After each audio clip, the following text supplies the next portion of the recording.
ভাই আমি যেদিন এদেশে সৌদিতে আইছি এদিন মনে হয় যে আমার এক আমরা কামে গেলে তো দম পাবো না রুমে ওঠার পরে মনে হয় যে অন্য কোনো সিট নাই, একটা সিট মাত্র আছে। সিটটা 300 রিয়াল দিয়ে লইলাম ভাড়ার থেকে। লওয়ার পরে এই সিটটা যে পরিস্থিতি না এটা বলার বাইরে। আয়া দেখলাম যে ব্যাটটা মনে হয় যে কার্পেটের সাথে লাগাই।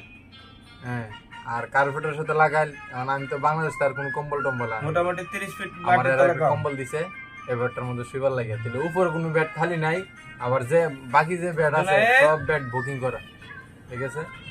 এই ব্যাটের মধ্যে ঘুমানো নিষেধ, আর ব্যাট বুকিং করা আর আইসা ঘুমাইবো, অন্য কেউ ঘুমাইতে পারতো না। তাহলে এখন তো বেসাবা অন্য কোনো ব্যাটে ঘুমাই। আর নিচে ব্যাটের সাথে লাগাইলে একটা ব্যাট ছিল, এই ব্যাটটার মধ্যে শুইলাম।